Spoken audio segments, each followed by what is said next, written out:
First of all, great to have all of you here, especially because this is a bit of a heavy topic.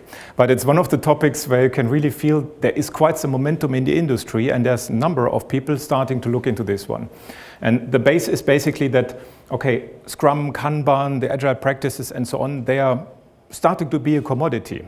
Of course, many companies are still struggling to adopt all of this and so on, but many companies are then hitting the famous glass ceiling, where they feel, okay, now the development teams use Scrum, Kanban, all the Agile practices, maybe they have advanced in Agile, but then the leadership is not there. So you cannot advance it to the company level. So enterprise agility is one of those big things. And we heard this morning from Scott, one of the approaches to scaling Agile to the enterprise. Now, one contribution I would like to make is actually to look a bit in how, as a leader in an organization, and leader does not mean you are an appointed manager, you can be a leader of any kind, how a leader can take leadership decisions to evolve the company. Yeah. So everything will be much more clearer after the workshop again. Maybe I have to say one thing.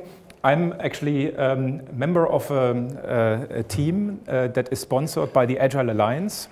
The Agile Alliance is a non-profit organization, as you know, and they are sponsoring a number of teams, and I'm in the team that has the nice title, Supporting Agile Adoption. So how do we bring agility to the company and to the world?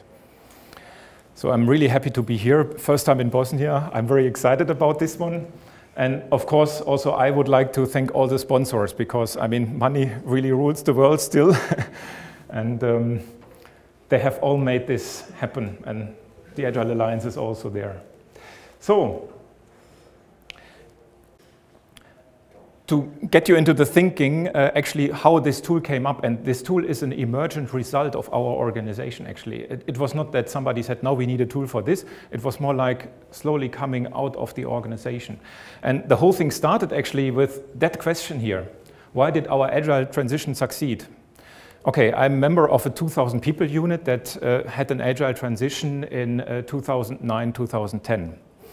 And we are part of an 11,000 people organization, and some parts of this 11,000 people did not move at the same speed, or they ran into a huge amount of problems. And then, of course, there's somewhen the question, okay, why did it succeed for you and not for the others?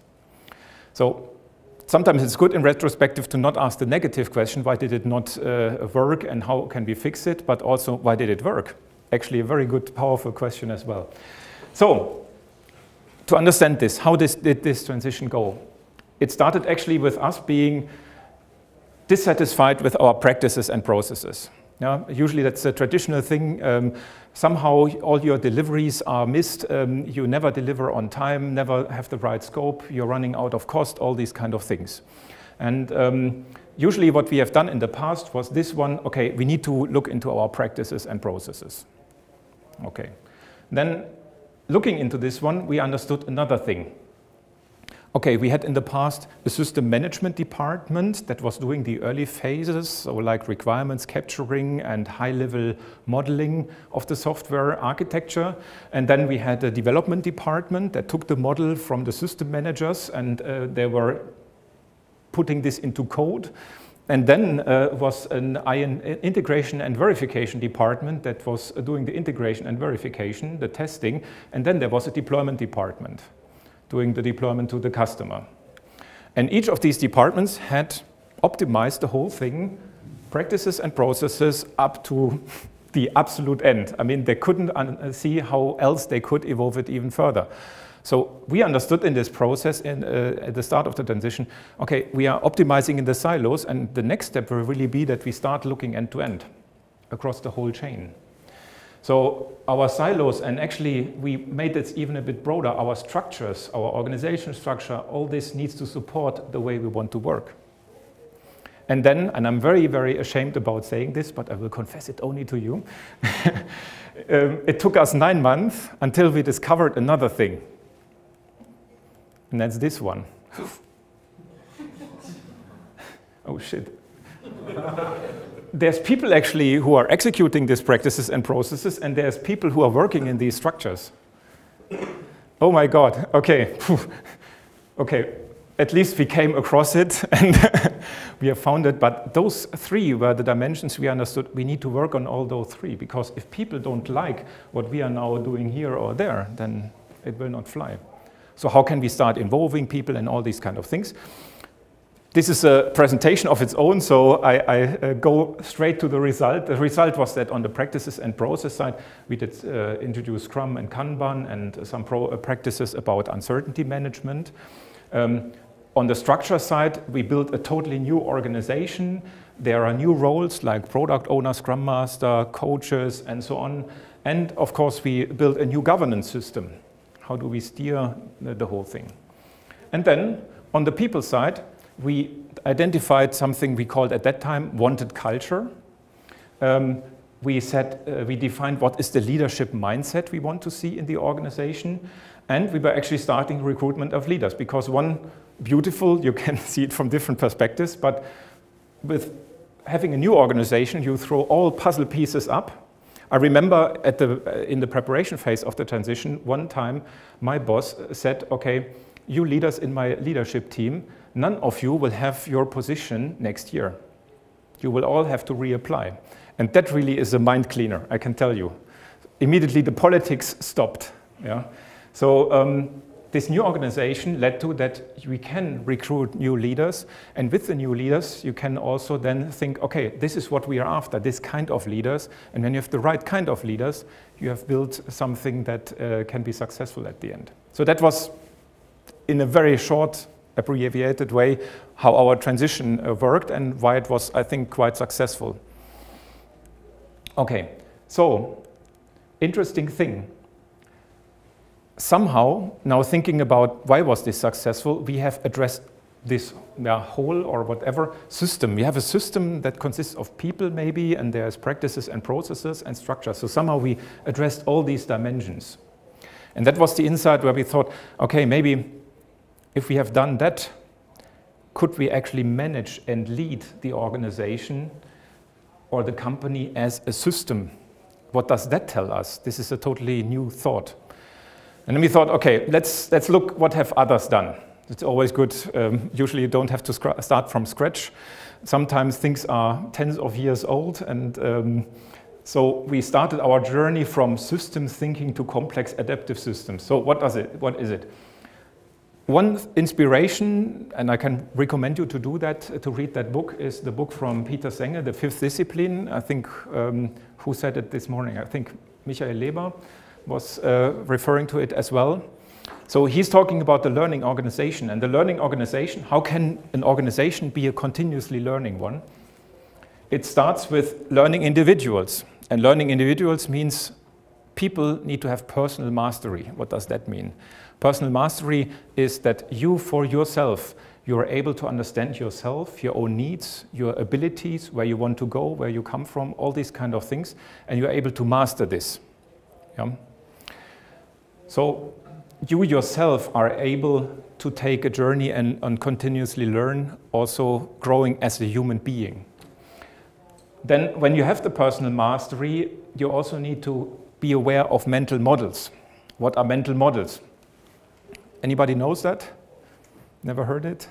Mental models is basically what our brain thinks the reality is. So actually there's a lot of sensors, our eyes, our ears, our sensoric elements in the skin and all these kind of things that gives our brains impulses on how the world is. But there's a lot of interpretation in there. So in these mental models, it's your personal, and that's a very individual thing, personal thinking of how the world works, all the prejudices, all the assumptions, and all these kind of things. And it is very important to become somewhat aware of this. When you have the two, then you can start growing beyond the team level, maybe, beyond the individual level to a team level, and then to become a learning organization, you need to have a shared vision, coming towards something you all want to go for. And when you have the shared vision, then you can achieve team learning. So as a team, you are sitting together. All individuals are able to master themselves. They all know about their mental models. They have a shared vision, and they can learn together how the whole thing works. And then there is the fifth discipline that this book talks about, and that is a team is not isolated in a space. So there needs to be system thinking. The team is only part of a huge chain and an environment. And we need to see the whole environment in its entirety. So far, okay? You can follow? There is another thing that is connected to it, and I would like to quickly go also into this mental model thing again. Those mental models, they actually create for us, ourselves, decision rules. So the way we take decisions are basically ruled by our mental model. Because things are like this, my decision will be like that. So that drives our decisions. The decisions drive our real world, and the real world will come back with results. And seeing the result, we take the next decision. What's wrong here?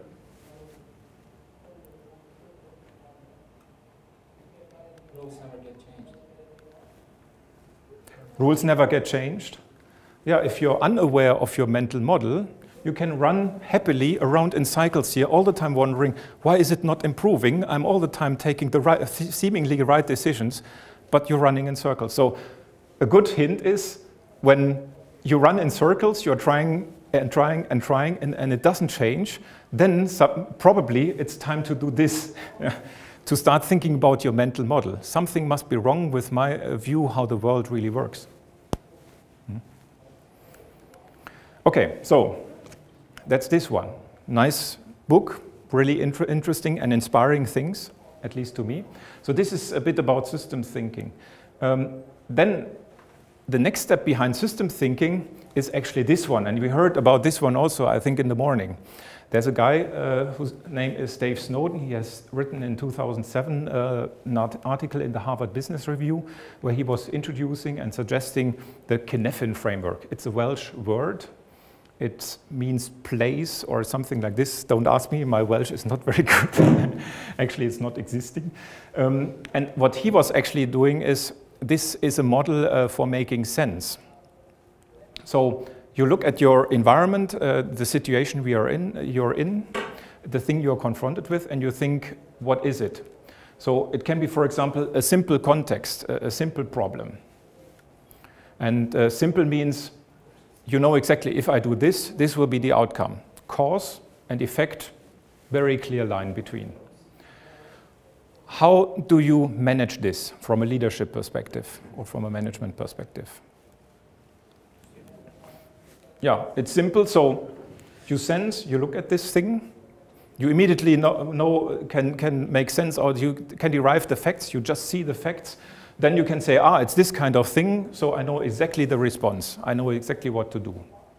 It's simple. So this is the domain of best practices. There's one best way how to do this. So then we come here to complicated. Okay, in complicated, still you have something like cause and effect. But it's not simple anymore. It's a bit more complicated. You need to think. So what is the management approach to that one? Okay, you see the facts. Okay, now you cannot just categorize it because it's a bit more complicated. You need to analyze it. And then you know what to do.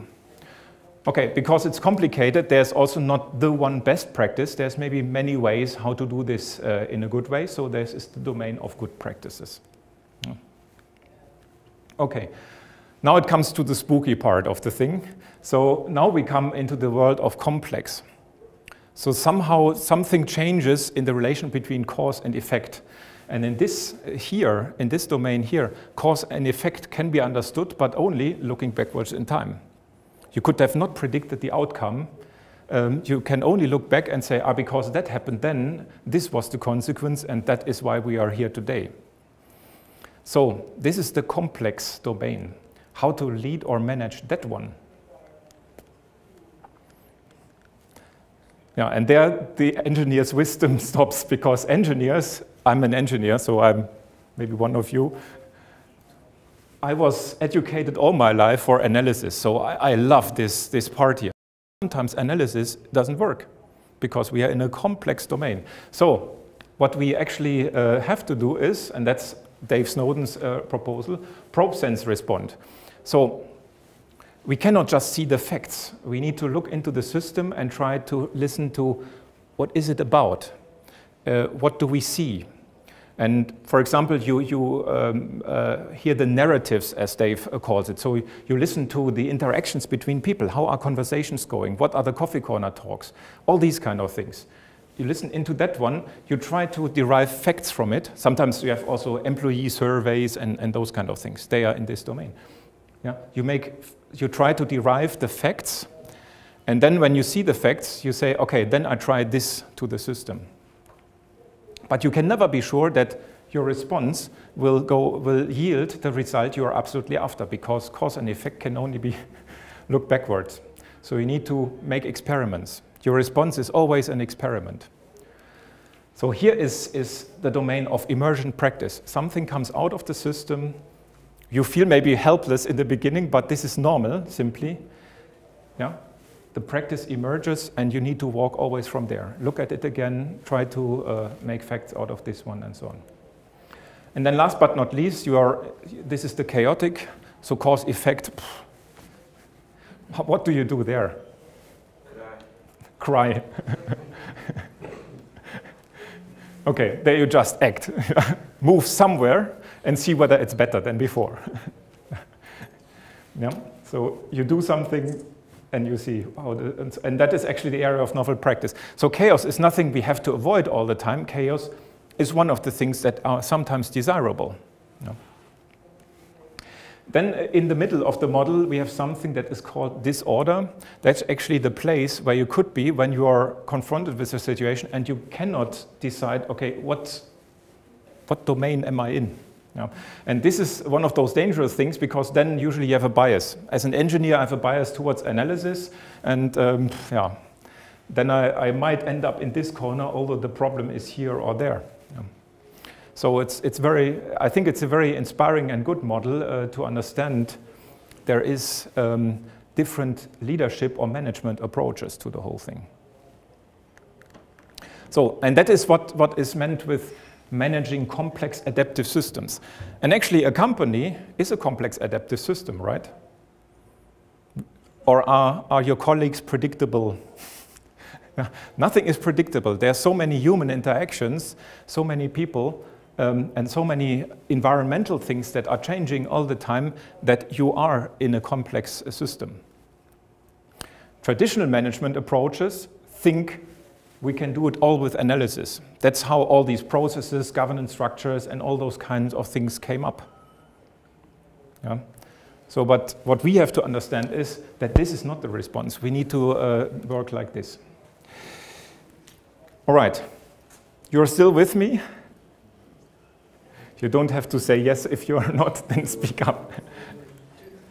Sorry, do we get to ask questions during this? Or? Just ask immediately if you have something that you would like to know. Yeah, I mean, might not be a question, but as you know, I mean, Scrum teaches us that this is a framework which is meant to handle projects within the complex environment. Does this mean that actually Scrum is one of the framework that is imposed to us to deal with the problem that is in that upper left corner of Scrum might be the right thing, but when you use Scrum, this tool might help you to understand, is Scrum the right thing for me to do? But that's a little bit expensive, you know, to find out at the end of the yeah, actually what you can do is you try out whether Scrum works for you, and if you find out yes, it works, you are on the right path. Yeah, if it doesn't work for you, maybe you have to find something else. Well, that's the thing. Usually it's always a combination of several different approaches. Usually you evolve. You start with Scrum by the book, and that's actually good to start somewhere, which is clearly defined and so on. But then, I mean, Scrum, there is one of my colleagues from this Agile Alliance groups, Ray Arrell, he's the head Agile coach of Intel. He is traveling around with a presentation that is called, I think, Why Scrum Must Die. And he's actually basically saying, hey, Scrum is like the training wheels on your bicycle. Yeah? It's nice and cute when you are young, but when you are 18 years old, you don't want to have them anymore, right? So you have grown over time. Well, that makes sense, right? Yeah. Okay, so then I'm a leader in a big organization, and I heard these kind of things, and I thought, this is great, wow. And this is one of those things, you hear them and you feel so empowered after those presentations, and you go home, and the next day, nothing changes. Because somehow you cannot get your feet on the ground. Yeah, it's nice, it's very inspiring, but what is the actual thing you can do? So I was trying, together with a few people in my team, to look at, okay, what does that tell us and what can we actually do? And what I will present you then now is a tool that we have developed out of this, that we are trying at the moment. So you're part of a big experiment, by the way. We have found now in the meantime, and we do this only for now 11 months, I could say, we have found that it helps us. We are better in taking decisions, but yeah, it's up to you to decide whether it helps you as well. So it's an offer. How can we make use of this practically? So when we are most of the time in a complex environment, then the question is, how can we identify our next experiment? I mean, probe and sense, those are the things that we have surveys and all these kind of things, and there's a lot of things, by the way, by Dave Snowden that might help you to do these probes and this kind of thing. So I'm now looking a bit more into what is our next experiment with the organization. How can we identify this? So how to evolve an organization? First of all, we need to understand that an organization is a complex adaptive system. So after what I said before, maybe you agree to that one. If you don't agree, then we have a problem in the workshop. No. Okay, that was the easy part. Then, how do you lead such an organization? Actually, a leader is leading by a vision. We heard that from Sanger. Having a shared vision is a very important thing. Plus, setting and managing constraints. So, and that is also a result of Dave Snowden's work, at least how I perceive it. And one of the misconceptions with Agile, some people think, okay, Agile means, let me alone, I will fix everything, so it's like abdication. Everybody can do whatever they like. This is a wrong thought. And that creates sometimes friction in companies. So actually what we are doing as leaders is, we set constraints. I mean, there is things that are okay to do in a company and things that are not okay to do. Dave has this example in his talks about the children's birthday party. I don't know whether you heard about this one. Yeah? How do you manage a children's birthday party in a nutshell? Okay, you define a vision, you set intermediate goals, you define KPIs and make a project plan, then you assemble the kids in one room, explain to them the vision, and so on. And then while the party goes, you do a follow-up on whether you're in line with the expected progress. Right? That's how children's birthday parties work. No, they don't work like this because those are complex adaptive systems, right? So what you actually do is, and Dave has English humor, so I like it very much. He basically says, you draw a line into the sand, look the little bastard in the eye, and say, you cross this line and you're dead. Okay, rude story, but the point really is that you need to say, what are the limits? Not everything is possible, and there are certain limits. There's constraints. Cool. And then, apart from this, of course, we need to continuously align our mental models. I mean, all the time we need to be aware that maybe we have not understood the reality good enough, and we need to understand it yet a little bit better. And this is very much needed to achieve a real shared vision. All right, so constraints, and now comes the mental leap. Looking into our transition, the thought that me and my team had was, what are the main constraints that you have? Constraints from a leadership or a company perspective are, what are the things where I can set boundaries? And then we thought, okay, structures, okay, organizational structure is a boundary I can determine. So that is definitely a constraint I can manage, right? The practices and processes, that is something you can also manage. People. Is people a constraint? That took a bit of a discussion.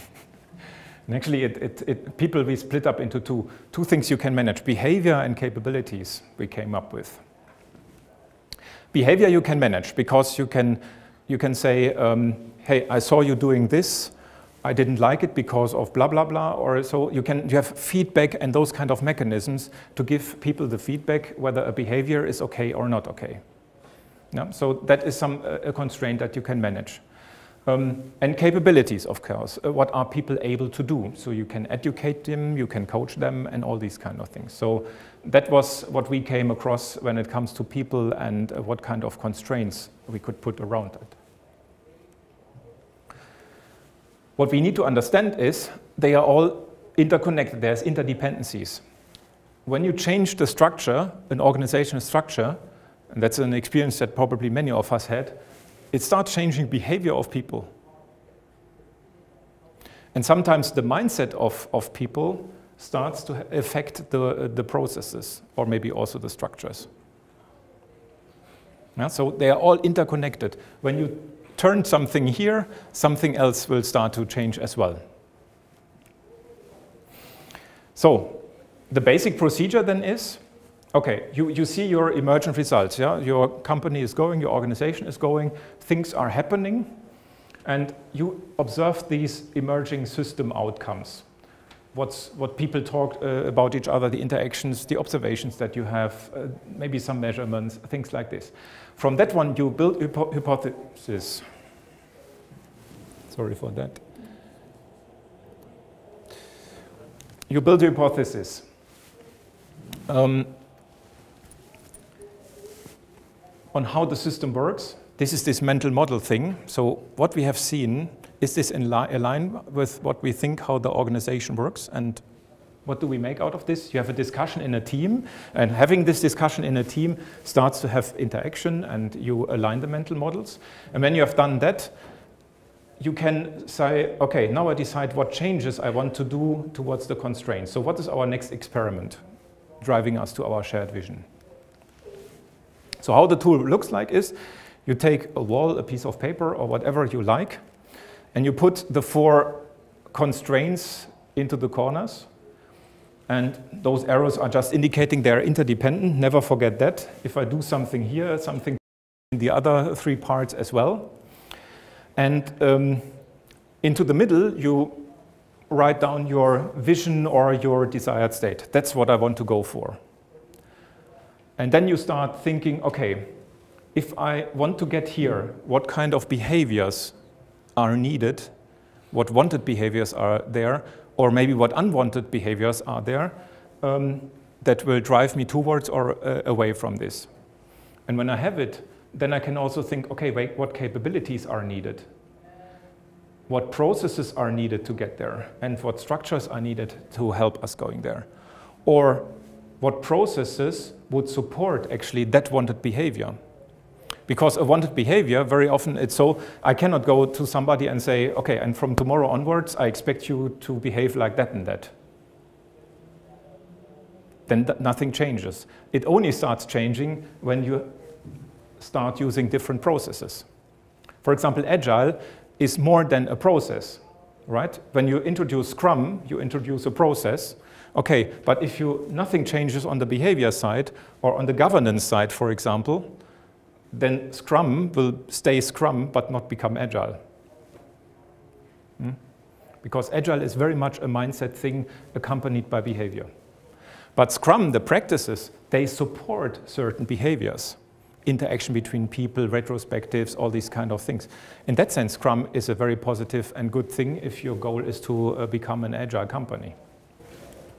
So, I'm sorry for interrupting you again, but yeah. Are there any best practices that will make people actually adopt Agile? Like, I'm asking this from the perspective that usually in the companies, people or developers, whatever you want to call them, are not as connected to Agile as the leadership or the management itself that tries to adopt the Agile. Yep. So basically, are there any best practices that we can pull in all the sides to adopt the Agile, adopt the same vision that you are talking about? Now you use the word best practice. What kind of problem are you confronted with when you ask this question? Exactly. Is it simple? Well, no, because it involves people. Yeah. It cannot be simple if it's people. No. So it cannot be a best practice. Is it complicated? let's say complex. Yeah. So in the simple domain, you have maybe something like best practices, but it doesn't work. There is no best practice how to become agile. Is there a good practice? Yeah, maybe the better question would be, is there a good practice? At the end of the day, we are talking about a complex domain. So probably there is nothing like the real good practice. There's examples of other companies how they did it, but I've never seen anybody who could replicate exactly what somebody else did. This is shocking news, I know, but I mean... Not even the bits and pieces from those? Or? You can copy bits and pieces, but you need to see your organization, your company as a whole, as a system. And if you only do this with developers and not with leaders, you have only addressed part of the system. Then your experiment will just focus on one part, and then you have to see. Then it's a good experiment, because then the system starts changing, and you can see now an emergent result comes back. Very often the emergent result is that the teams who have become agile get into friction with the management layer, because the management layer and the teams, they don't understand each other anymore. So sometimes in this friction you have something like activists in the management. Sometimes there is in the management also people who say, hey, but this sounds cool, let's think further. So there is the more innovative guys maybe there. And then you maybe get momentum, but this is an emergent result. If you have, and there's no guarantee you get there. Just by introducing Scrum, there's no guarantee you get Agile.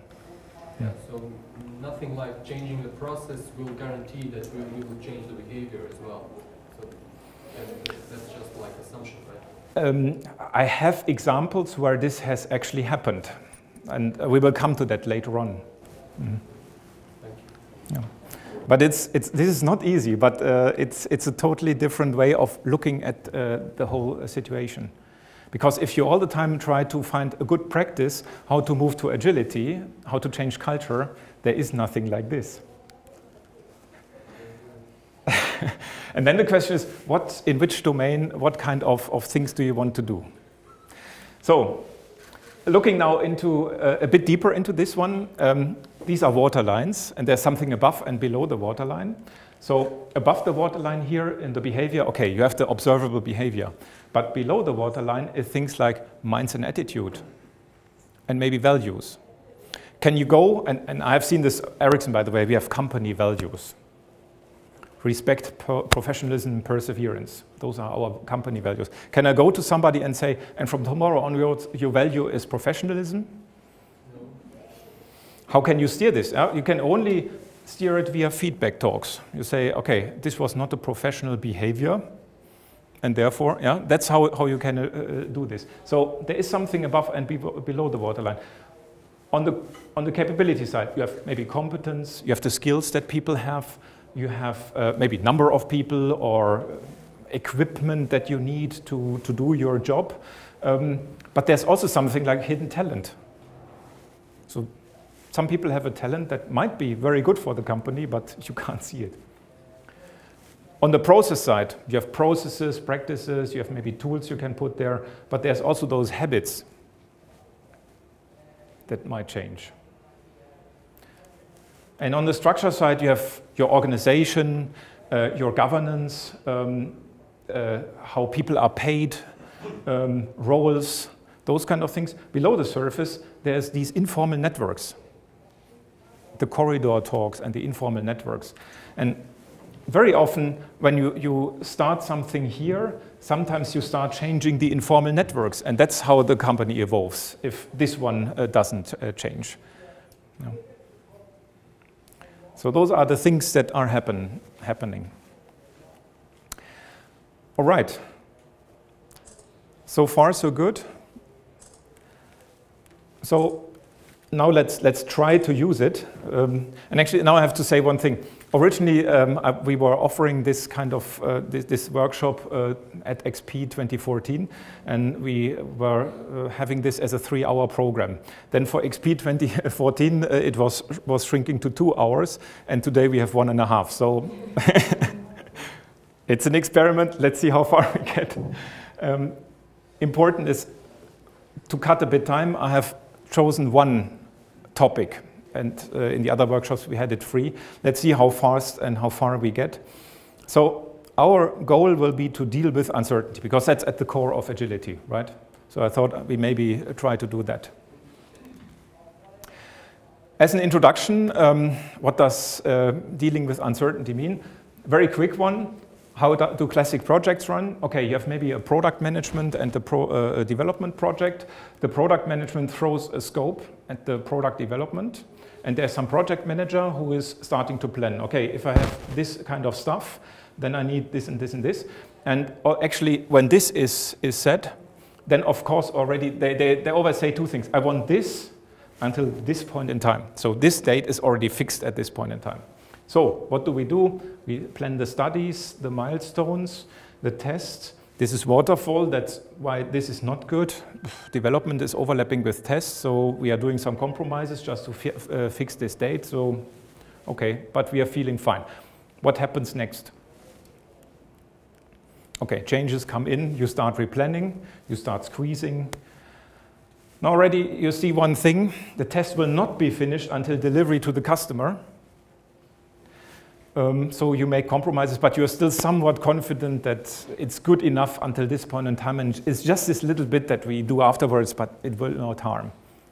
What's the next thing that happens? Yeah, more changes, bang. And then, whoop, your delivery to the customer starts slipping. How does it feel? I don't know whether that sounds familiar to you. At least that was the situation in my organization before somehow it feels like it's everywhere. Every time there is one important thing here, because the white space between this arrow and this arrow, that is actually, it's air, but it's everything, because it's a firewall. So the product management will start complaining to the development that you guys in development, you have no clue what you're doing. You never live up to the commitments. You are always late. You are lazy guys and all these kind of things. That's usually what the kind of complaints you start hearing. We have asked you to implement this simple stuff, and 18 months later, something like this. Then, what do the development guys say? You in product management, you always change your mind. You have no clue about product management, guys. So why do you complain about us? Nice, cozy atmosphere, usually. So when we started to look seriously into this one, we were actually saying, okay, instead of having this firewall between the two organizations, we join forces, we sit together, and we try to find out what's going wrong here. So we looked at the thing, and we had one key insight. We have a problem with planning and committing. Oh, what a great insight. Tell me something new. Sounds ridiculously simple, but sometimes the ridiculously simple things are actually the ones that matter most, because all our discussions were about committing and not meeting plans and commitments and all this. So if we have a problem there, why do we have this problem? So then we found two things that are impossible. First thing, for our poor product managers, and that was a 2 days workshop, they were really like, okay, I admit I cannot predict what my customers need, because even my customers don't know. So I rather put everything on the list in the beginning. Yeah.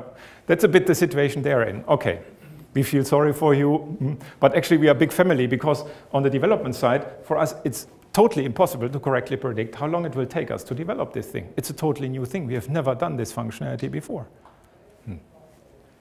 Oh shit, we are sitting in the same boat because we just came across this one. It's difficult to make predictions, especially about the future.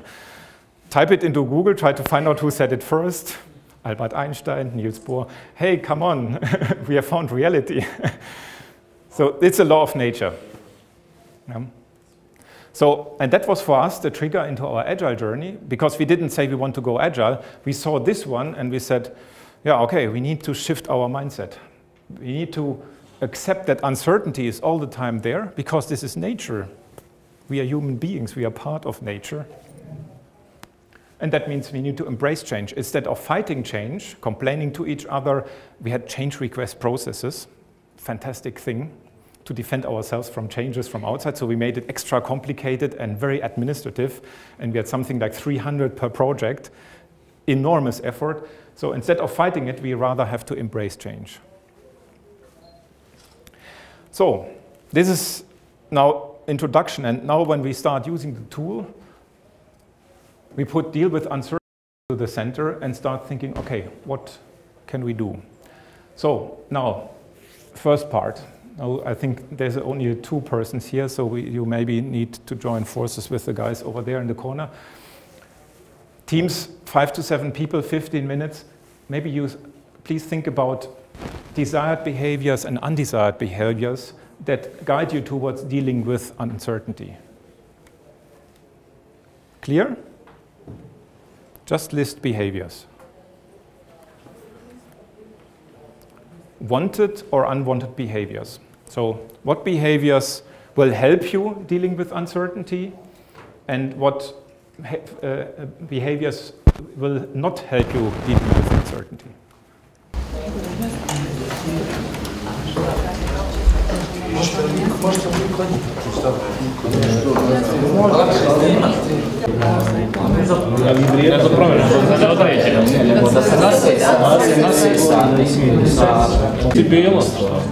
Ali ovo govorimo sad o ljudskim, jel tako, o ponašanju ljudskih, znači ono kakvi ljudi, jel? Moramo svi biti.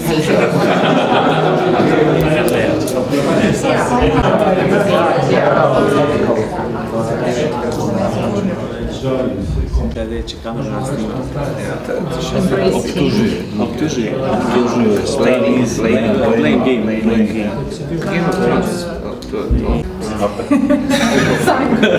Sad ću to reći, not accept critics. Ono, spreman da, znaš, ostane dugo da nešto završi, onda...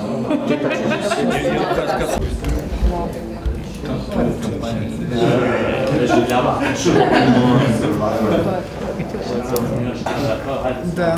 Kako ono nešto? Yeah, maybe this is not the first. Yeah, this is not prioritized. Just putting everything. So that's okay. Yes, maybe we'll put some priority. Znači, sad imamo leadership, collaboration, presentation i soft skills.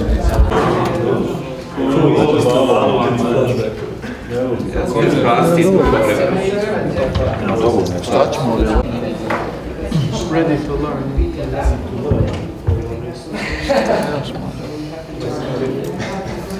Ne moramo sve odmah, ne moramo biti najbolji.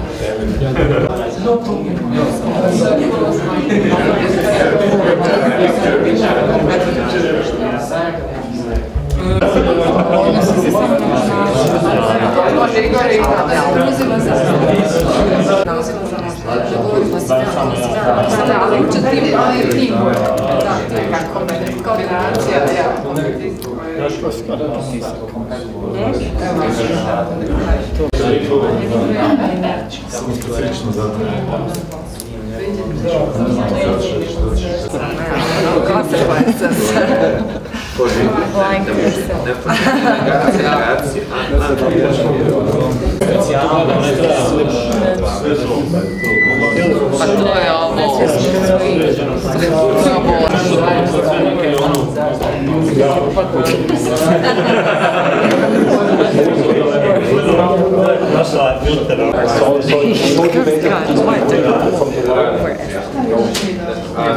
It's more a property of the when you give somebody feedback, so openness is something, behavior thing that you can address. Vamo je responsibility, a vamo je irresponsibility. Ovo je više avoiding responsibility. Avoiding your responsibility. And yes. To have organizational skills. Odgovornost, tako Commitment to go. Znači uzimati mišljenja i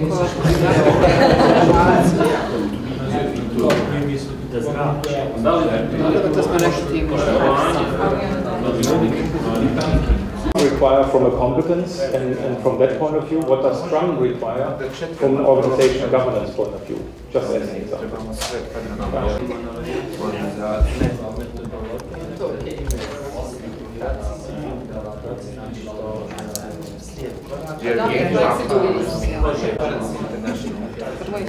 Or a question? So we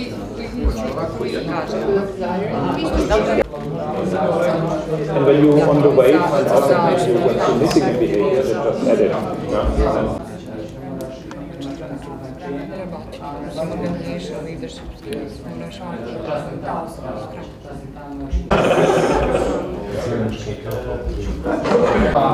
Šta nam proces takozvani jedan za profesionalno ponašanje?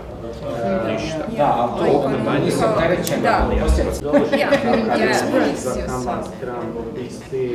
ne treba nikakva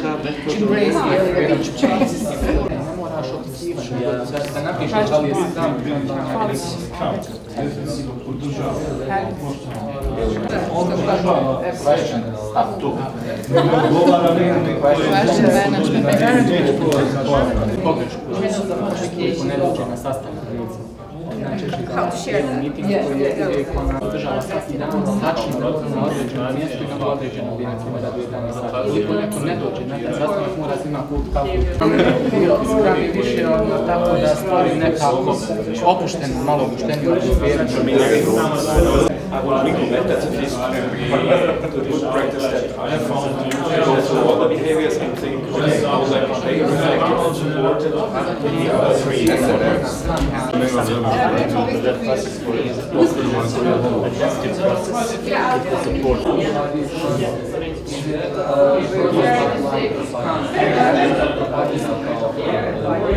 Okay. I mean, there is no right or wrong answer. The goal of this is not to find now the perfect organizational and the perfect system that deals with uncertainty. For that, you need much, much more workshop and probably in your own context, in your own environment and so on. So this was just for you to learn a bit how it feels to use the tool. So can we maybe do a quick one on, let's start maybe with processes. So what processes have you found that could help dealing with uncertainty and that are matching and supporting even the behaviors that Yeah. I mean, we are up for any iterative process actually. That iterative processes, yes. Whatever process give us a chance to get a feedback and maybe change, adapt, basically any agile.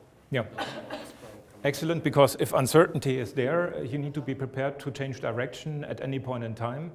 You want to have maybe a transparency as a wanted behavior, and then you need to have a process that for once enables you this transparency and then lets you change direction. And then iterations are a perfect thing to do. What kind of capability would be maybe needed for that? Competence skills. We're listed here: communication skills, technical knowledge, analytical skills, organizational skills, and mentorship. What about the ability or the skill to chop things into slices? Well, for some reason. Okay. Like Yeah. out of it. Yeah. But this is one of the obstacles often for iterative working, that people are not able to slice their features into very small parts. No? Well, basically, what took us there when we were thinking about this is anything that will close this connection between the development or product management of projects. So basically, just to be on the same page with it as well. Then have you found anything in the structure part that supports this iterative working? Well, we lean to Scrum. Scrum. We lean to Scrum. Okay, that. But we're not like stiff on having just Scrum. So you want to leave it up to the teams. Yes. So basically, your structural element will be that you leave it up to the teams what exactly to use, but as long as it's iterative, it's fine with you. Exactly. Okay, good. So you actually have decided to not have a structure there, which is also a very important and absolutely viable decision, especially if it's a conscious decision. Yeah. Yeah, well, that's kind of a probing and waiting for feedback. Yeah. Okay, Who wants to go next with a process? Now everybody is scared. So you didn't want to be the volunteers, or would you like to say something? I would like to support desired behavior to eliminate fear among our employees. Eliminate fear, okay. Eliminate fear. So the process we would like to implement includes Kanban. In order to visual things, it is good technique. You know, everyone knows what to do. So, what kind of capabilities we want among our employees is we want trained people in agility and Kanban. Yeah. And the structure that will support that is a flat organization and self-organized teams. Flat organization, self-organized teams, and Kanban to enable transparency. Yeah, very good. So you see how those elements stick together somehow and forming an ecosystem that will help itself, will support itself to achieve this kind of thing. You want to go last? Or? We don't want to go at all. Yes, please.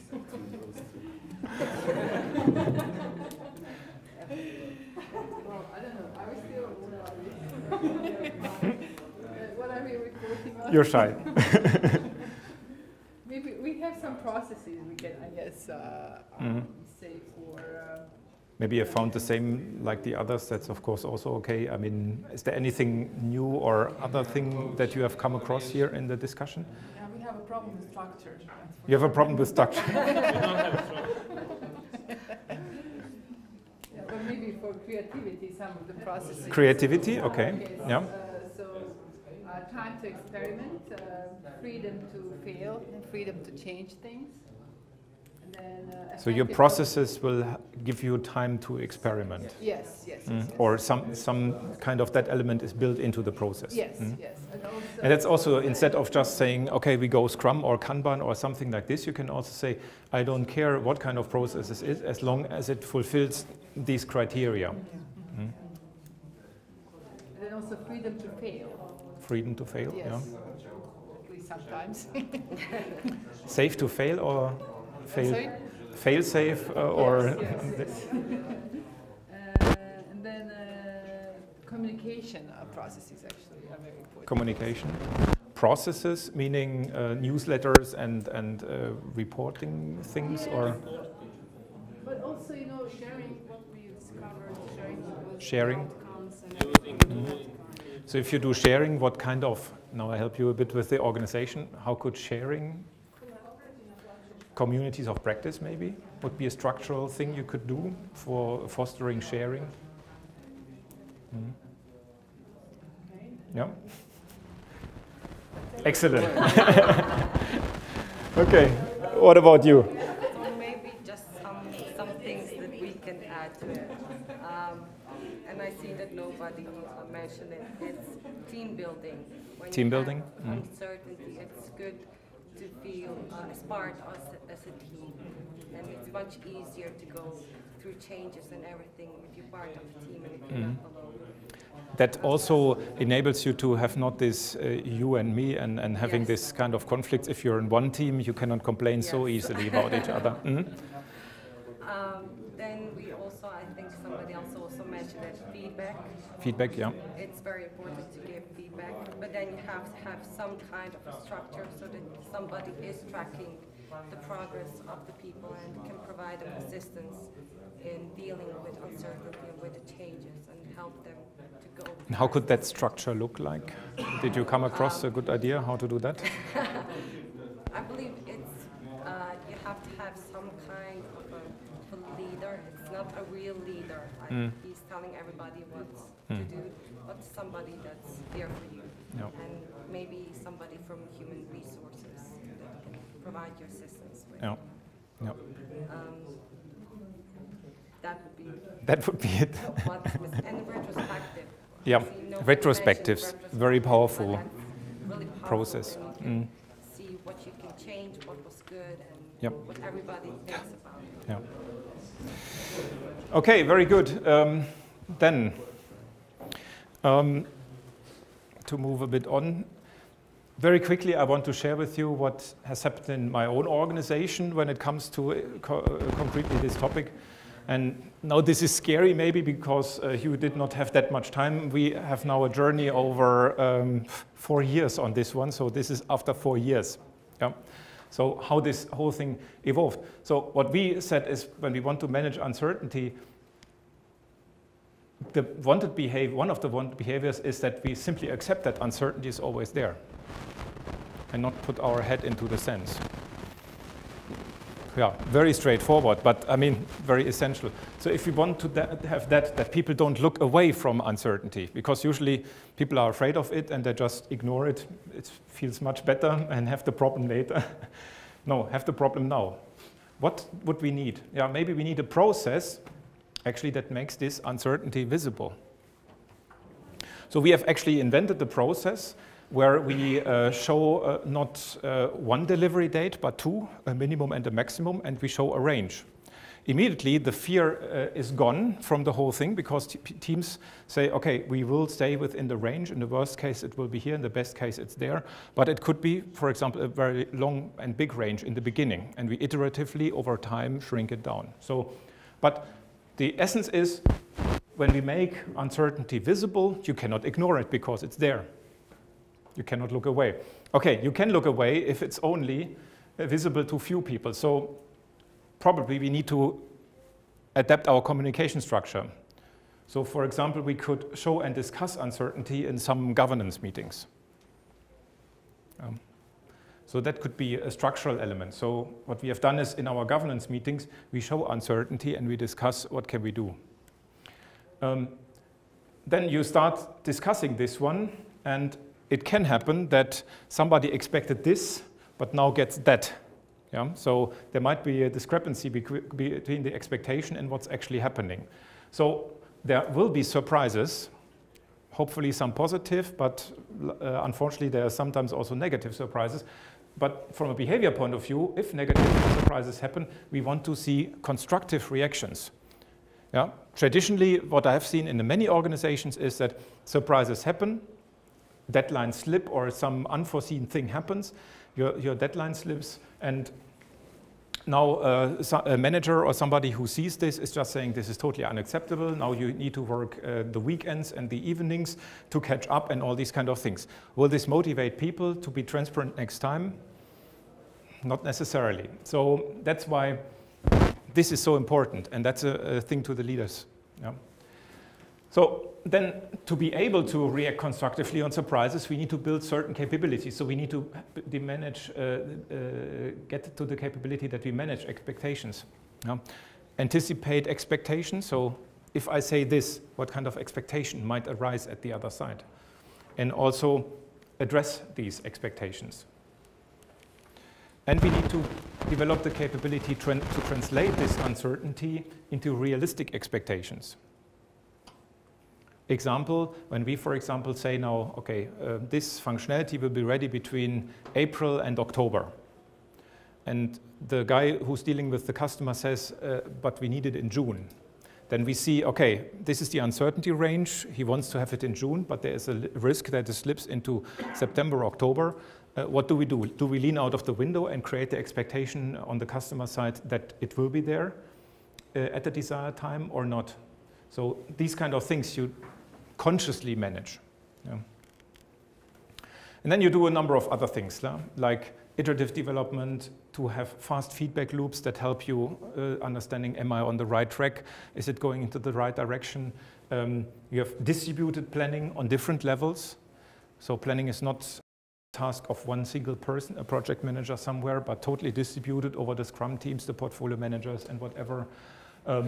From a behavior point of view, we want that people speak up when they see something unexpected. It shouldn't be hidden, and all these kind of things. Just as an example, what kind of things we came across during our journey. All right, so there's a number of other use cases you can use the tool for. Yeah? you can analyze and understand issues and problems and impediments. So you can put an impediment actually into the center and think, how could this come up? What behaviors have led to this impediment or to this problem? And what of our processes have led to it? And what of our structures have created this problem? So this is also a way how you can use the tool. Yeah? You can, as we just did, propose system solutions to something, system changes to get to a certain vision. Of course, this is an iterative process, so this exercise that we have just done, you should maybe repeat every 1 to 2 months or something like this, whatever frequency you think is good, to revisit. Okay, now we have tried this organization experiment. What has happened? Did it go into the right direction? And what is the next thing we want to do? Yeah, and that helps us to adapt to change goals and targets and vision. Sometimes the goals are shifting, and then we also need to rebalance the whole system. Okay, and that brings us to the end. Thank you.